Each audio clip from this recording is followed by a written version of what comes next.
Given that we don't have a class during week 6, which is flexibility week, I thought I'd record a quick video to give you a bit of a run through of my thoughts on assessment task 3.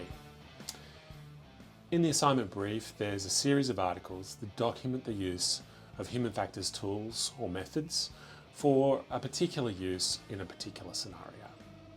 The task asks you to choose one of the articles from the list provided, to describe it, and then to identify up to 2 other human factors tools that could have been considered for use instead of those in the article.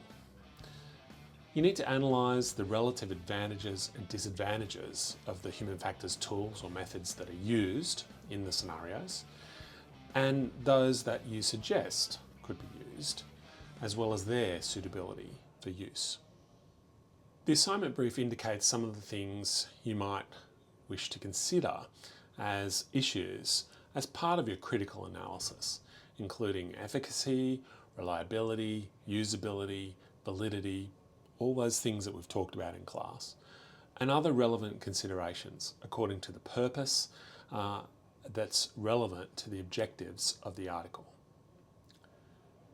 Importantly, the brief indicates that your analysis should go beyond just listing strengths and weaknesses to critically evaluate the suitability of the methods that you've suggested in relation to the study's objectives and context.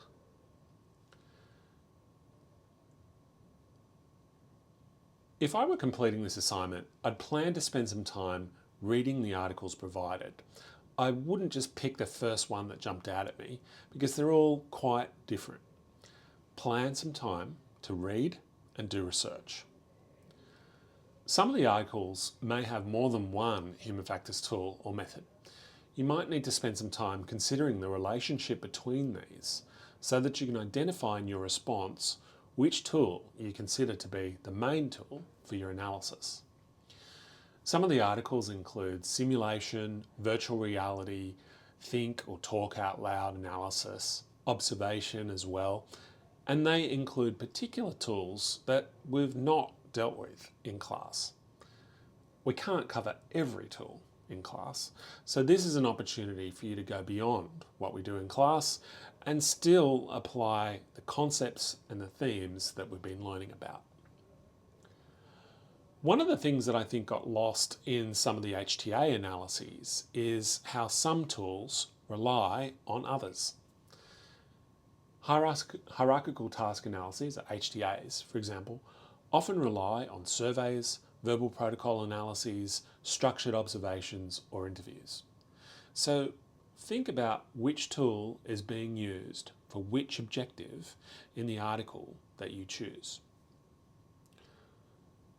You really need to use the library for this task, not just generic textbooks. So in preparation, make sure you've used the library skills tools that are available on our Moodle site. We've talked in class about using databases like Scopus, not just the library catalogue. You should also be wary of using the very first paper that you find. It's pretty obvious when you've spent some time searching, revising, refining your search in order to find the best resources. Being succinct but also comprehensive in your response is important. Think about whether we really need a whole paragraph that tells us that aviation is a safe industry. We don't. Jump right in to showing that you understand the article that you've chosen, that you've spent some time analysing it and researching and critiquing other tools that could have been used.